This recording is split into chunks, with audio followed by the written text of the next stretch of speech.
that whole energy level that gets drawn in, because remember, an energy level is just an electron cloud. Somewhere in there, electrons are found, but we can't really track the electron, and it's not like they need more room. There's a place designated for the electrons. It's called orbitals, and so that whole energy level gets drawn in.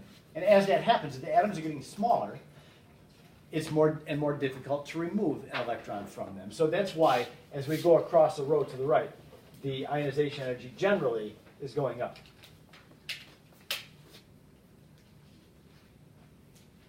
Okay, so now for the exceptions. The first exception we'll talk about is the nitrogen-oxygen one. Again, you should have read about that in the book. I could describe that like this. Nitrogen, its outer energy level has 3 electrons in the 2p. Oxygen, its outer energy level is just 1 more electron. It's got 4 electrons out there in the 2p.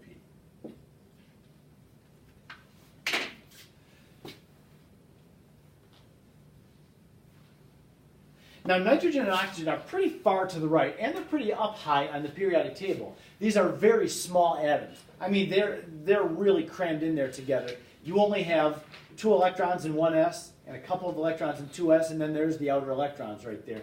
So these electrons are really feeling the charge of the nucleus. So the electrons are drawn in very tightly to the nucleus, and because these atoms are so small, very small in size, this set of 4 electrons, they start to get cranky with each other. They start to kind of push away from each other because you have 2 electrons that are kind of sharing and occupying an orbital together. And I told you before, because of the electron spin, you got 1 electron going like that in orbital, 1 electron going like that, they can cohabitate. They can kind of live together in an orbital. But when you have it as tightly packed together as that, it doesn't really trump the fact that oxygen is, or I'm sorry, not oxygen, electrons are negatively charged. And negative things tend to push away from each other. They just do.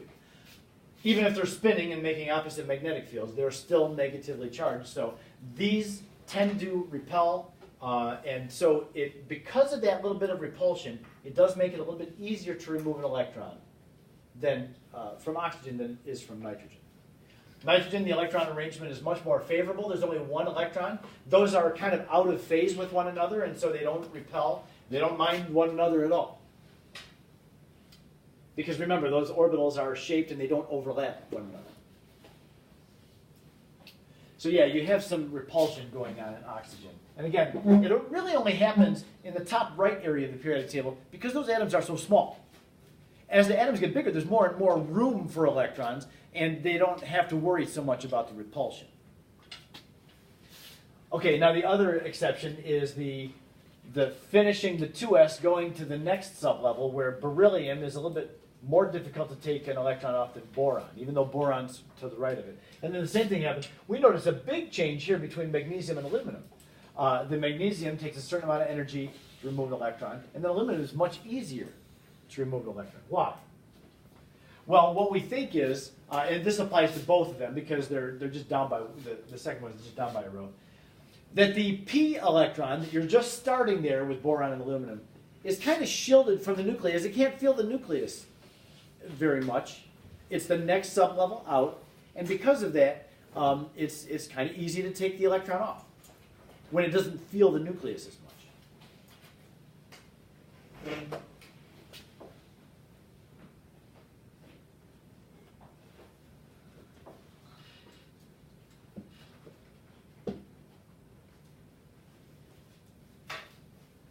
Did you notice in the reading that they used the term shielding effect a bit?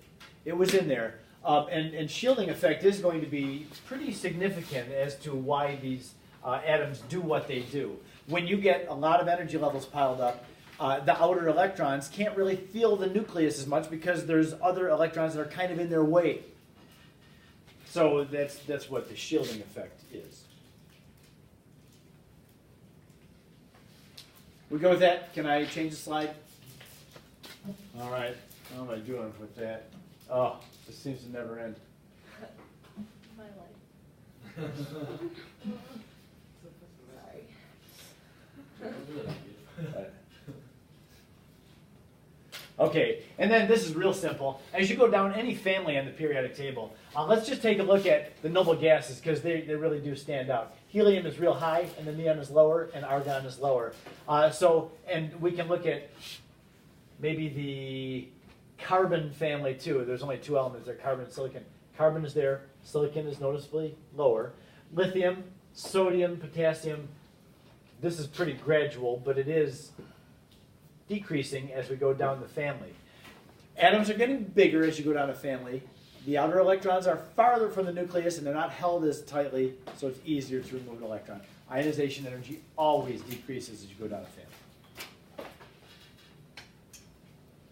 Again, that shielding effect. Anytime you go down a family, the shielding effect is a very pronounced effect.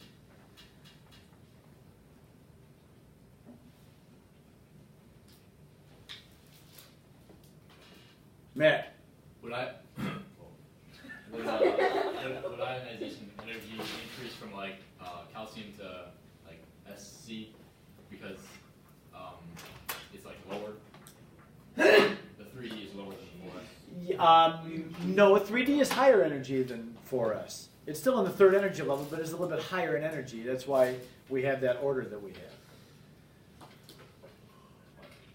As you go through the entire periodic table, the higher the atomic number, the higher energy level, the higher the energy level. So 3D, where scandium starts, is higher in energy than 4S is. That's why 3D comes after 4S. Was it the atomic number? Yes.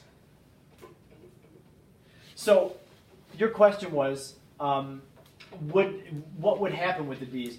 I guess probably the most simple answer, and the one that I would prefer that you take, is we don't pay attention to any trends with the D block. We only pay attention to the trends of the main group elements. The first two families where the S's are, the last 6 families where the P's are. And if you can live with that, I mean, when we look at, you'll see in just a moment, we'll go to atomic radius. No, we won't. We've got to do electron affinity first. But when we go to atomic radius, if maybe I could just go out here very quickly. There it is.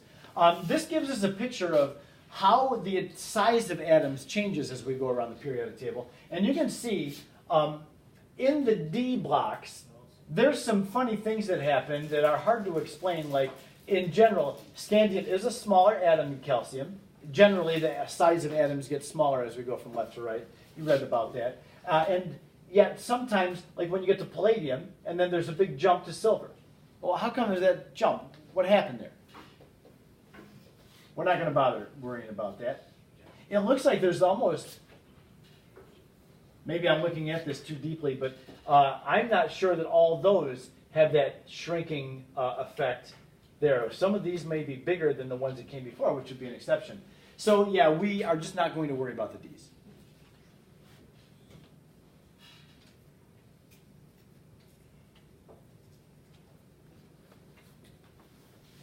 Okay, now with electron affinity. On my reading quiz last hour, I had a question about how some values are positive for electron affinity, some values are negative for electron affinity. And they said, oh, hold on a minute, they didn't talk about that in the book. Or they actually said all of them are positive in the book, and they actually had misinterpreted that. They're not. But I didn't realize how the book does something that was a little disappointing to me. It only gave a graph of electron affinity of those values that were negative. It didn't even address the one, actually it talked about why they didn't include the positive ones in their graph. But it didn't graph them, and I don't see why they would have been concerned about it. This right there, what I pointed at, is the 0 mark for electron affinity. Some elements do have a positive value of electron affinity. You can see what the definition is. I'm trusting that you already know what the definition is. Electron affinity is the opposite of ionization energy. You start with a neutral atom, which you do for ionization energy, but instead of removing an electron from it, you're adding an electron to it. Some elements are happy to take an electron, and they can actually become more stable and get rid of some energy. Other elements are not interested in taking an electron, and so you've got to beat up on them and coerce them to take it. If I just kind of highlight this line.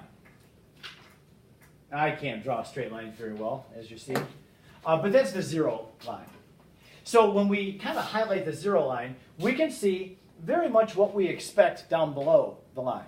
The halogens, fluorine and chlorine, are very happy to take an electron because that makes them fluoride and chloride, gives them a noble gas electron configuration, so they have a negative, a very negative electron affinity. That means they become very stable when they gain an electron. Oxygen, sulfur, next to those halogens, they're very happy to gain an electron. Who's not happy to gain an electron? Anybody that's positive above that line is not interested in gaining an electron. And we see some commonalities among those elements. Beryllium, magnesium, calcium. I would have guessed, before I ever looked at this graph, I would have guessed that the noble gases are the ones that are least interested in taking an electron. Would you have? You'd think it's the noble gases because they're so stable with their electron arrangement. And they're definitely positive, but these are way higher. Now, we don't have to explain everything about this. We should just know that the reason that beryllium, magnesium, and calcium, where do we find those? The alkaline earth elements, group 2.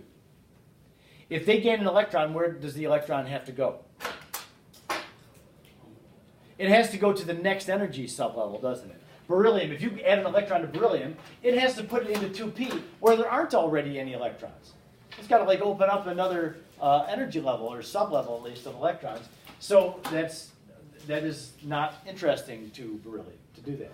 Same thing with magnesium and calcium. They have to start a new energy sublevel.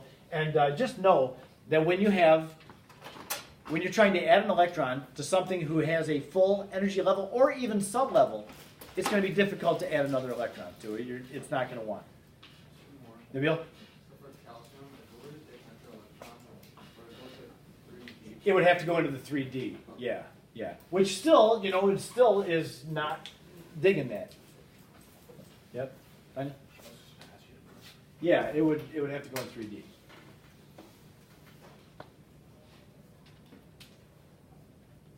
Now, one other, what did I say down here? Yeah, just the negative values means they make stable -1 ions, because that's what's happening with electron affinity is you're adding an electron to those things.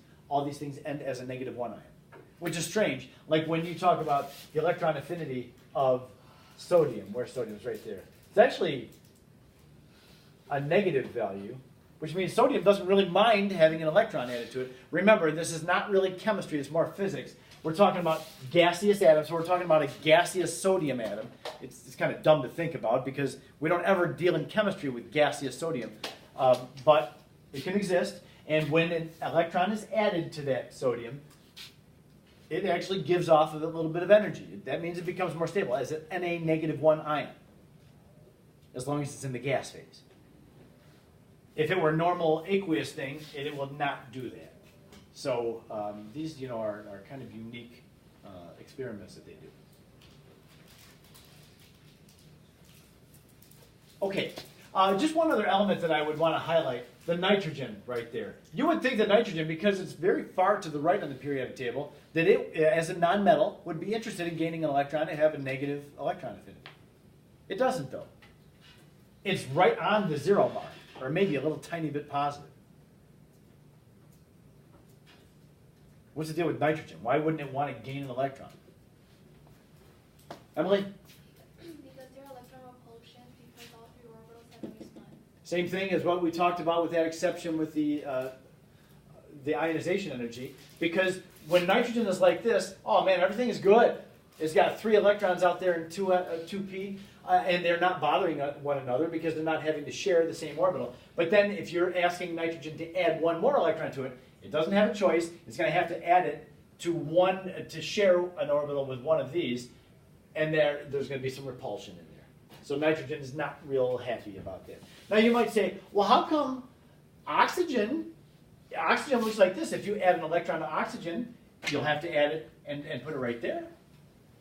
Yeah, I don't know why. I don't know why oxygen is fine to take another electron. You got the repulsion going on there. It's a smaller atom than nitrogen is. There's some of this that just doesn't make a whole lot of sense to me either. So we won't have to know. You don't have to know everything. I would just say know generally. The elements that don't want to take an electron are the positive ones. And the reason is because